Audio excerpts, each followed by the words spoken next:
Okay, time for the first of our moderated panels this morning. We're going to wake up with retailers. So what do retailers need to do in this day and age to thrive and also survive? So to welcome this panel, I'm delighted now to welcome to the stage Justin Barrett, Senior Director, EMEA Operations of Brightcove. Please give a big round of applause.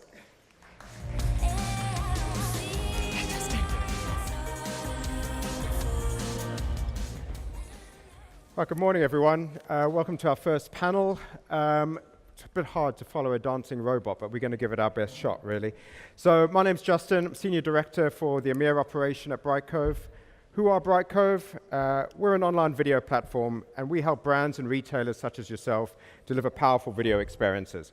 So what we're going to do today is I'm going to introduce you to the team on the panel once we get ourselves set up here. They're going to give a quick introduction about who they are, what their organization does, and where they see technology going in the next 24 months. What we'll do in terms of format, we'll have the panel conversation. If you can keep your questions to the end, and if you use the app, and we'll make sure we've got enough time to cover off all the questions. So first up, we're going to ask Dhruv Kumar to join us. He's the CTO of Charlotte Tilbury. Followed by Zoe Wong, who's the Finance and Operations Director for Depop. Adam Warren, who's CIO for N Brown Group. And then Martin, with his dancing robot, hopefully, he's Chief Innovation Officer for MediaMark Saturn. Hey, Martin. Hi. Good to see you. Thank you. So what we're going to do is just do a quick intro to everyone. If you could just talk about a little bit about your role, the organization that you work for, and some of the plans you have for the next 24 months. So Zoe, if you want to start, that'll be great. Sure. So I'm Zoe Wong. I'm the Finance and Operations Director at Depop. So unfortunately, you've got an accountant coming to wake you up this morning. Sorry about that. A little more about Depop, because we're definitely not as well known as some of these guys here. It is a social media inspired marketplace. So we're essentially eBay for the Instagram, Snapchat generation. So we're very, very popular with people aged between 14 and 25. We're very much a fashion app. We sell about £16 million worth monthly of vintage and streetwear goods. But we're still very much a startup, and we have a very startup mentality. So, you know, we're low on cash, we're low on time, we're low on resources, which means that any tech that we invest in, we need to make sure it's the right decision for us. Dhruv, if you want to give a quick intro. Sure. So I'm Dhruv Kumar. I'm CTO at Charlotte Tilbury. We are in the business of selling cosmetics, and we have a history of engaging early with technology. In the cosmetics business, we were among the first companies to sell online directly. We were early in investing in augmented reality technology. If you've been to any of our stores, you might have seen our magic mirror. We leveraged Instagram and YouTube as a medium for building a following pretty early on. And we continue to see technology as playing a fundamental role in helping us build meaningful relationships with our customers and solving their problems. And that's essentially the focus of tech at CT for the next 24 months, is how can we solve customer problems with technology. Thanks, Dhruv. Adam, over to you. I'm Adam Warren. I'm the CIO at N Brown Group. We are a FTSE fashion retailer. Okay, that's a tongue twister for the morning. Based in the centre of Manchester. We are 140 years old. So if you want to know about adaptability and survivability, we're a great use case. If you haven't heard of us, we've got brands like Simply Be, Jacamo, and JD Williams. And tech is fundamental to our continued survival. Great, and thank you, Martin, if you could give an intro. Yeah, well, I gave my intro a long one. Yeah. Maybe one more thing. We have an own unit called MediaMark Saturn Next, which is underneath me, where we work on these new technologies, trying out what is working and what is not. And since we are very late now, we really try to be early, because we think selling consumer electronics, we somehow ought to be in a space of using technology. Great. Amazing. So, Zoe, I'm going to start with you. The first question we really want to have a chat about is, what tech do you think is going to transform retail for you guys in the next 24 months? Okay, so this is probably a really obvious answer. I'm going to start with AI, but specifically AI from a conversational point of view, specifically in search and support. So Depop being a social media model, we have likes, we have follows. That's a lot of data that we can use to try and work out what people want to buy. However, at the same time, data isn't always right. That sort of data is not always right. It's very tempting for a retailer to assume that they know what their customer wants to buy, when actually, for those of you who use Instagram, I've spent, one late night on it, and then suddenly for the next 3 weeks, all it will show me is cats. So sometimes data isn't always right. And basically the difference with conversational AI is that it will give the consumer a chance to keep inputting back, and so that technology can adapt in a real-time way so that the consumer is always in control, which I think is going to be really important. Great. Martin, I'm actually going to swing around to you. We were looking at some of the technology you were investing in. Is AI going to feature in some of that in terms of the robotics that you were talking about in store? Definitely, the AI is definitely around everything, right? It enables all those use cases because all this technology is stupid if there's no AI behind it. Right. And we need real-time decision making and real-time personalization, and that's therefore AI is enabling this. Otherwise, everything would be only toys. Absolutely. And the really user experience comes out of AI. So I also believe that AI will enable all the rest.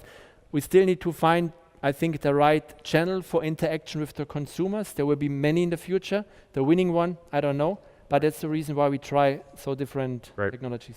So Adam, you spoke about longevity, and you have quite a lengthy track record for 140 years. Obviously, you have to have a forward-looking vision. What is yours for technology for the next 2 years? Yeah, it's an interesting one. I think in the next 24 months, similar theme, but data is going to be so important to every business. Yep.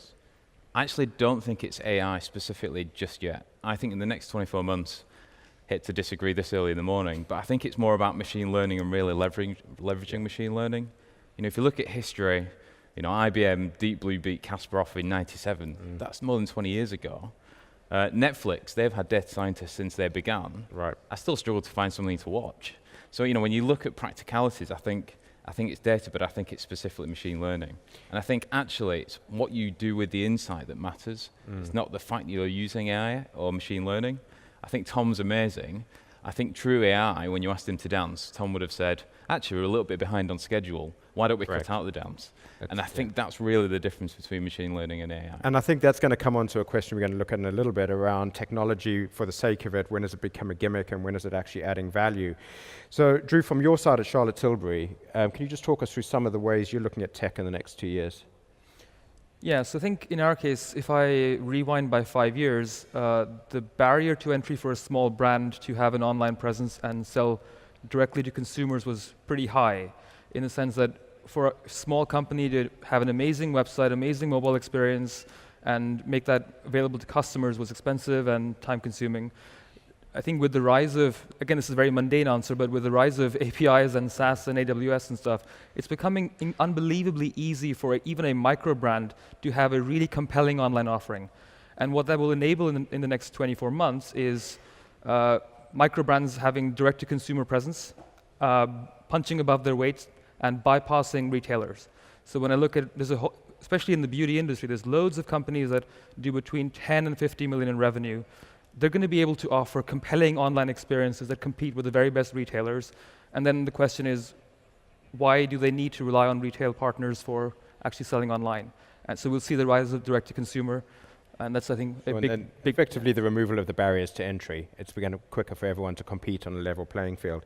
Just from a Brico perspective in the video space, what we're starting to see quite a lot of is interactivity in videos. And this is where it's actually it starts adding value and insight to the customer journey. So it comes back to the point about data and insight. Interactivity is not just shoppability in videos, but it's also how your audience are interacting and what parts of the content they're most engaged with. And that's where we're seeing a lot of trends or a lot of investment being made. So just around the whole differentiation between technology and it being a gimmick, how do you know when you're crossing that line? I guess, Zoe, let's start with you on that one because we discussed this a little bit earlier. How do you know when the technology is actually adding value versus just being a gimmick? Yeah, it was definitely a challenge for us because we knew that we're focused very much on sort of young people, Gen Z. So it's tempting just to put a face filter and some dog ears on everything.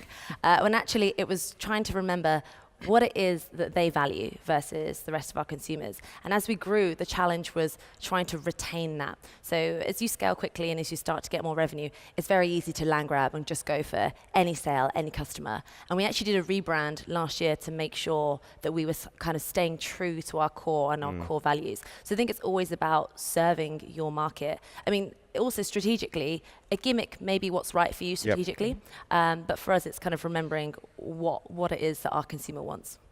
And Martin, I guess the question to you, because you're investing a lot of cutting edge type of technology, it's the same question to you really. How do you know when it's delivering a value to your end customers? Well, apparently if you have tech guys working on new tech, they love everything they do, right? True. Because they say, hey, this is great, let's do it.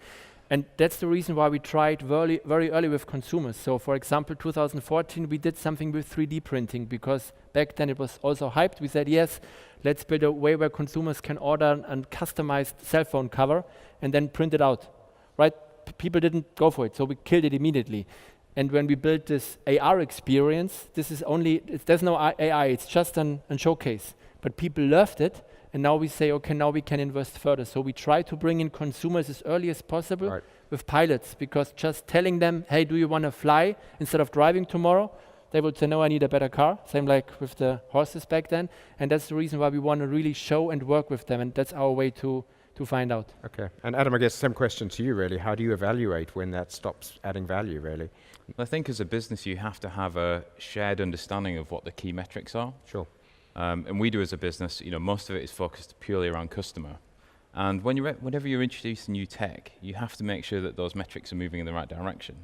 And fundamentally, if they're not moving, it's a gimmick. Right. And I guess the only exception to that is a nod to Martin's response, which is maybe you've just evolved too fast, too quickly, and customers aren't ready. True. And it's just about trying to take customers forward within their bounds of comfort. If you try and take them too far, too fast, they'll rebel. Sure.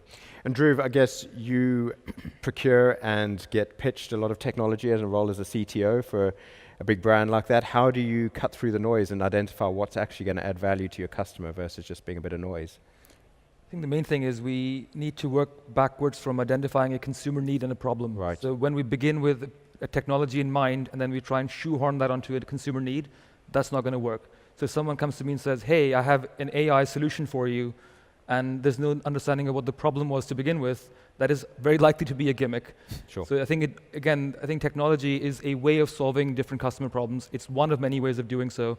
And I think it always has to begin with understanding what do customers want, how can we help them, and if technology is the answer, then that's great and it's likely to be useful. Sure. If you go the other way, it's likely to be a gimmick.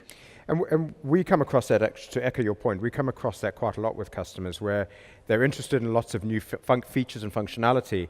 But I think the key message that we always try and tell them is simplicity. The technology should be running in the background to streamline and make the purchase process easier and improve your margins and efficiencies. It shouldn't be something that's at the forefront that you notice.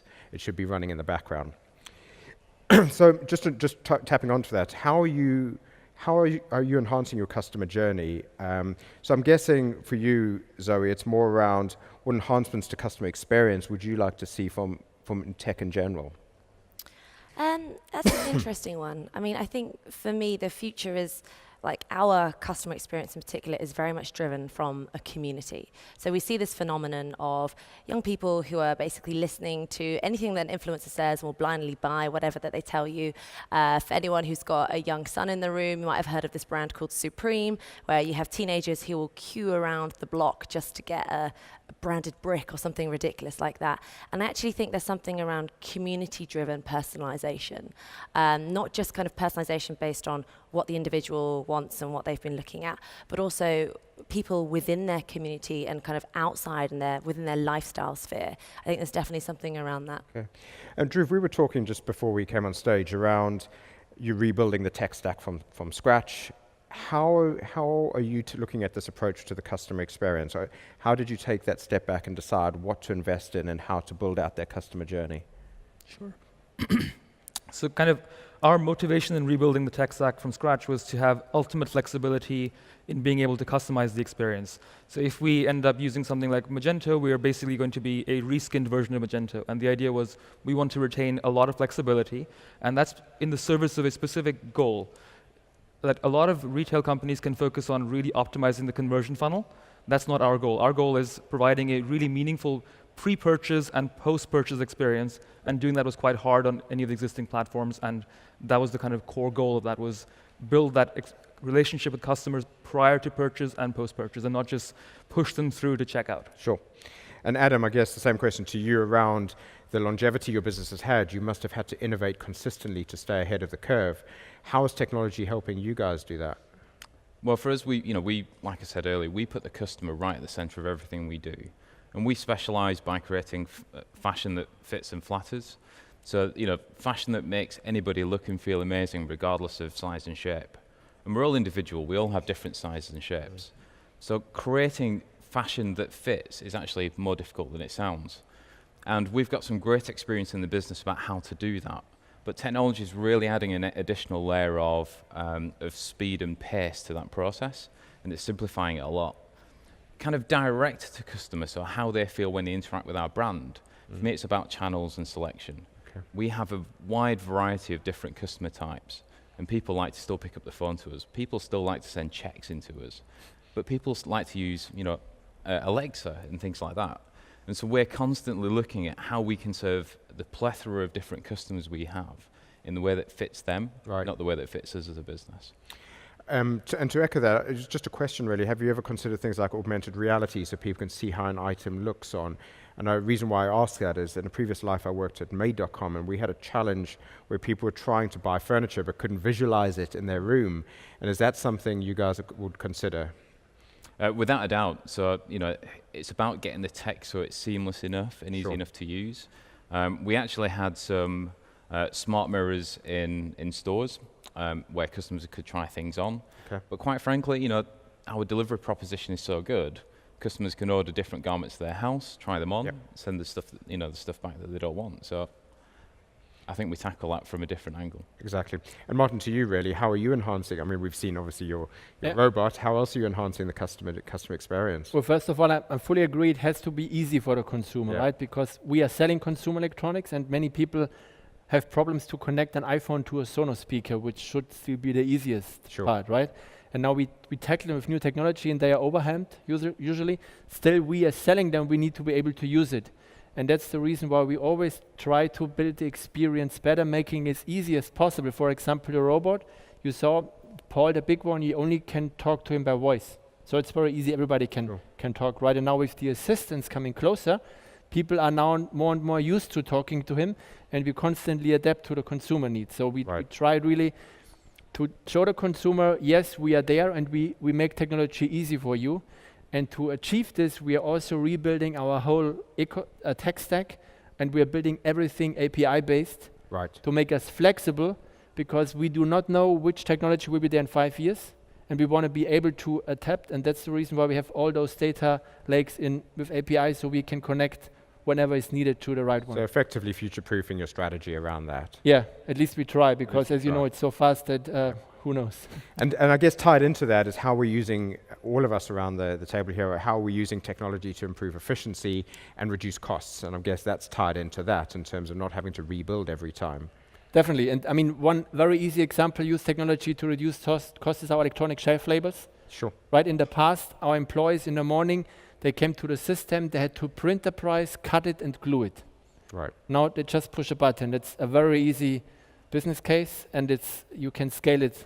So I think that's something you always need to use digitalization to automate. And to you, Adam, same question really. How are you using technology to either improve your margins or lower your costs in that respect? Yeah, I think wherever you have people in your business, so we have a contact center, we have a logistics operation. Sure. They are prime candidates to make yourselves more efficient. But it is about efficiency, it's not necessarily about removing jobs. If you look at the census in America in 1960, it identified there were 260 unique jobs that people did. Today, only one of the 260 has been fully automated. Right. So actually, technology isn't just removing jobs right now, it's making people more effective. And I think that's one way that we are saving costs and giving a better experience to our customers. But I think the better opportunity for cost reduction is something that businesses don't measure enough, and that's opportunity cost. Right. So by using data and insights and making data-driven decisions, we can back the initiatives that actually have a better chance of success. So instead of spending 6 months on something that doesn't move the needle on those metrics I was talking about earlier, instead of looking at the cost of that, if we looked at the cost of doing something else that was more beneficial, I think that's a real cost saving that we can have as a business. So it's taking a holistic view and a step back and making that decision based around some data, I guess. Correct.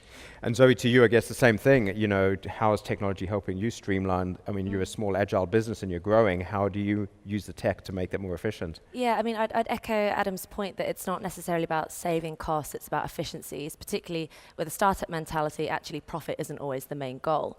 And an example of how sort of developing tech has helped us is within our content moderation team. So we have listings that are uploaded on our marketplace. We have 2.5 million uploaded every month.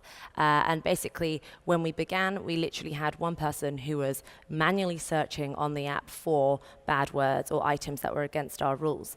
And now we developed that such that they're using then scripts to pick up keywords and then remove it that way. And then the next stage of that is that we automate it such that if we can see that a user has uploaded their first ever listing and it is an iPhone or it is something that is above a particular value, we now have automated steps that will either ban that user, remove the listing. If they've seen that user before and it's been on a device that was previously banned, automating that removal as well. So now we've managed to scale our business such that for 2.5 million listings every month, we only need 6 people to monitor all of that. Amazing. And Drew, to you, I guess you have the unique opportunity in rebuilding from the bottom up. How are you looking at what technology you're deploying to improve efficiency there? Yeah, also worth noting contextually, we went from having 0 employees 6 years ago to over 1,000. So in that kind of rapid growth phase, it also means we haven't yet focused on efficiency, we focus entirely on growth.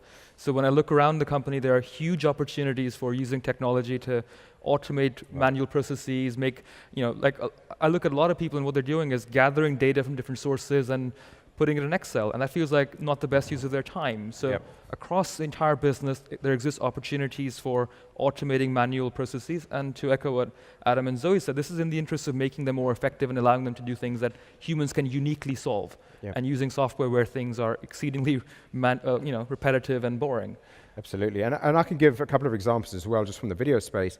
We've been asked by a large fashion retailer to help give them some strategic ideas around reducing returns, and video is helping them do that because you're seeing the product in situ, you're seeing what it looks like, and that then slowly helps reduce costs. And the same example we had at Made.com, we had a lot of returns on sofas. And the way we got around that was using technology and video so people could see how soft something was and see it in situ. So that's just a really simple example of how to reduce costs and returns. And I'm just mindful of time to make sure we've got enough questions. I'm going to jump straight into the last one, which is, what is your vision for the future of retail? Zoe, I'm going to start with you again. What trends are you looking at for the future? So many to choose from. For me, things like the rise of at-home devices, how do they sync with the business? Things like the in real life IRL experience in store, how do we connect that up with the online business? But actually, something's got to change within shipping within the next couple of years. It's not going to be us, but I would love to see someone do something about shipping. It still takes at least a day to get something from you to the consumer, and I think that's going to be something that revolutionizes the industry soon. Yeah, and yourself, Drew?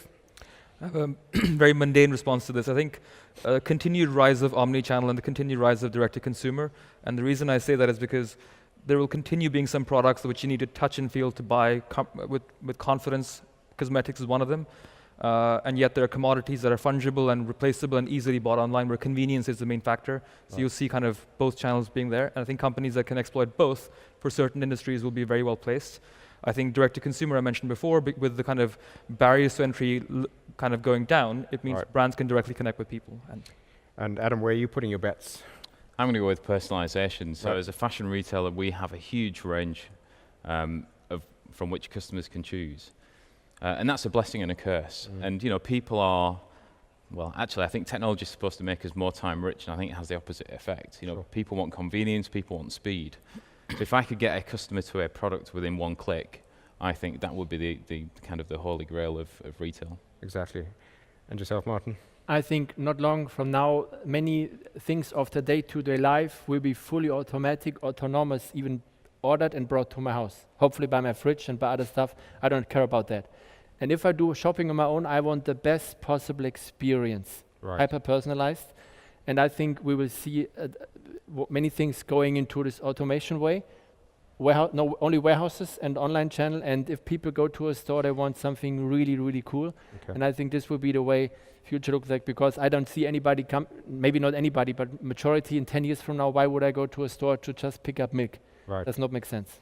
And Adam, I'm gonna back you on the personalization side. I think most of the conversations we've seen with some large retailers from the video space is drilling down to that segment of one, creating a personalized video experience based on the items that you're looking for, your browsing history with that store, and you're starting to really curate that user journey right down to one. So we've got 10 minutes for some questions. I believe you should be filling them in on the app. So let's, I think we'll switch over to the questions.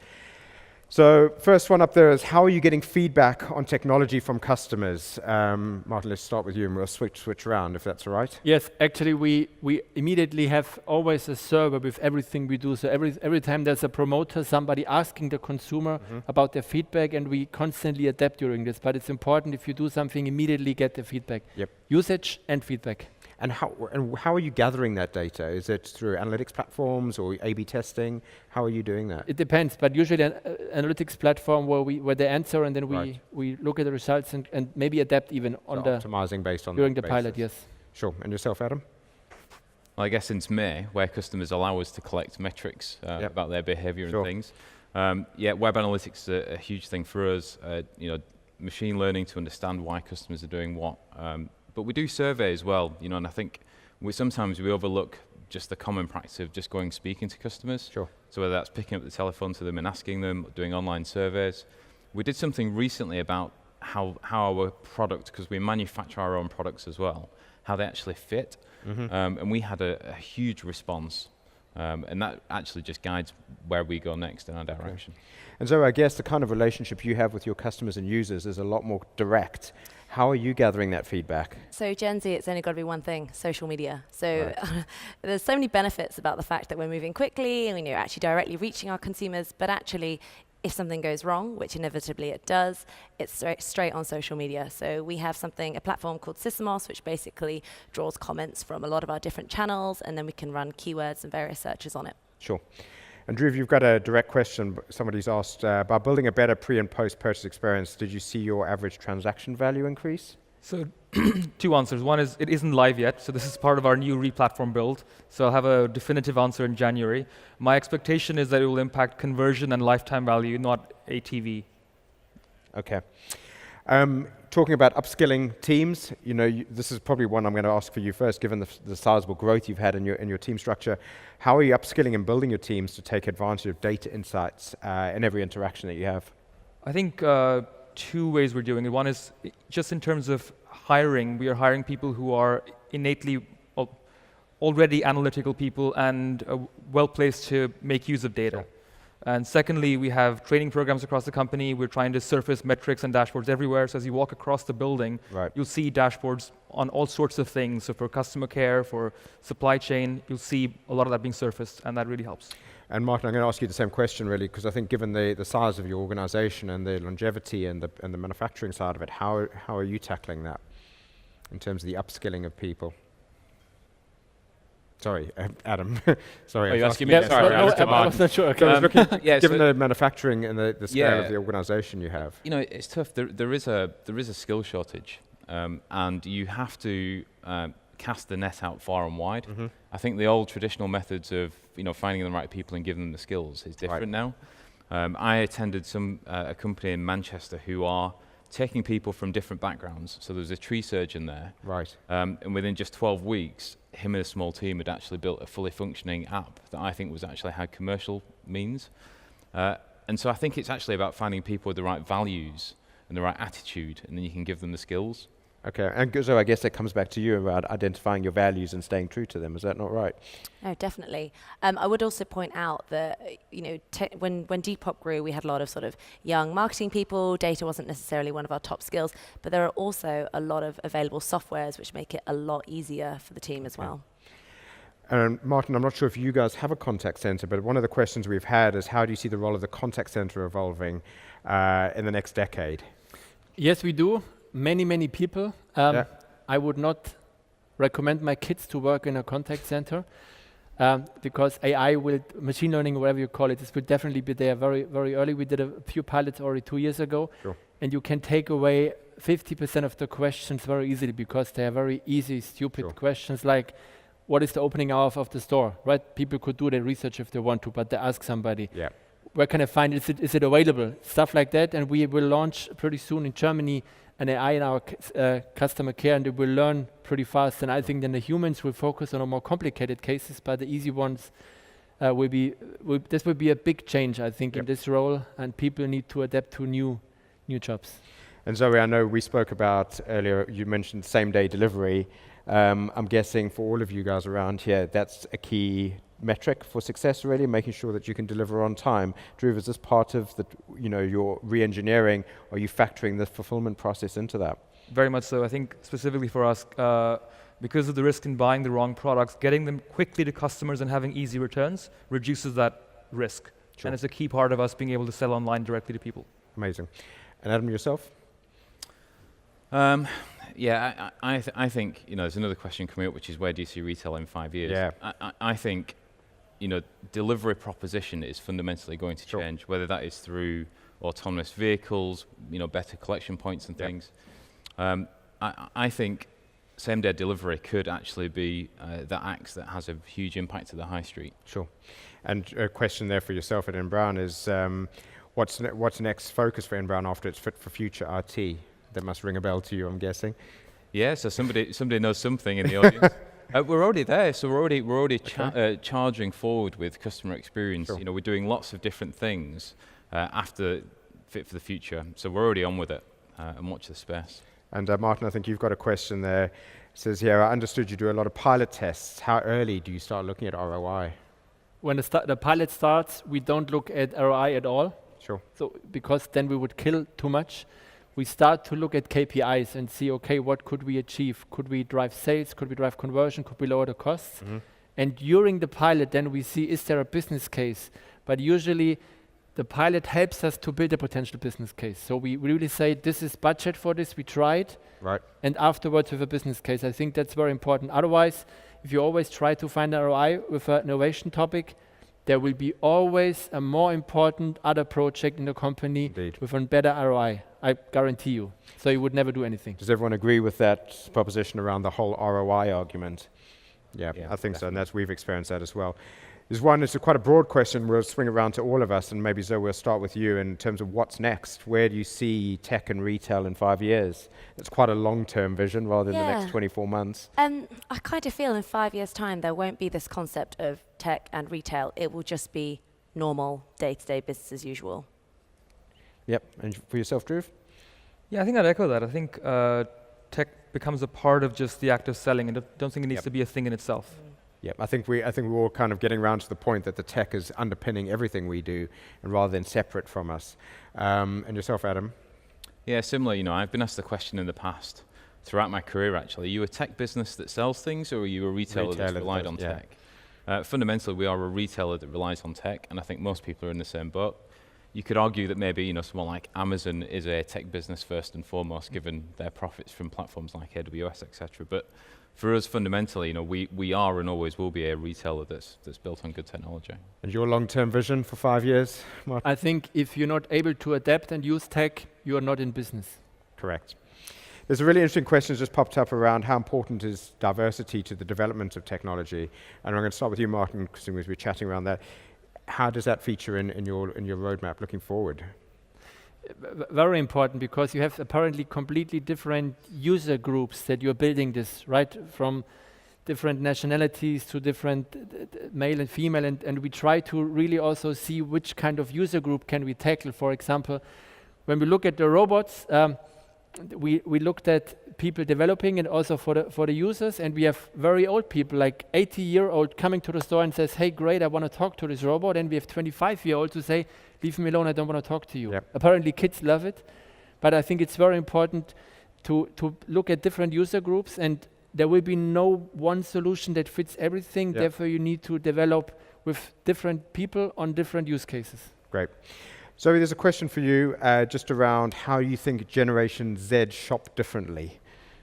Okay, in terms of what they want from a retailer, I think it's slightly less about buying something and owning something, but actually buying into a principle. So one of the things that we kind of push a lot is around sustainability and how secondhand shopping is going to save the world ultimately. But in terms of actually what they want and what a retailer can do to serve them, I think it's about having all the information that they need up front. So what really surprised me is that Gen Z don't actually know how to post an item. Like, it's one of our top questions that we get from our support center. I've now sold something, how do I post it? Do I just put it in an envelope, put it in a post box?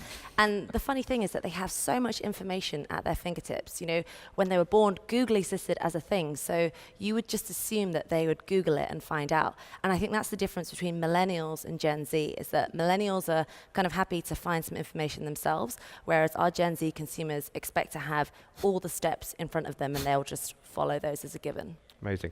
And one last question, Drew, I'm going to go to you on this one. Where do consumer mobile apps fit in the future of retail? Are they fad or are they a key?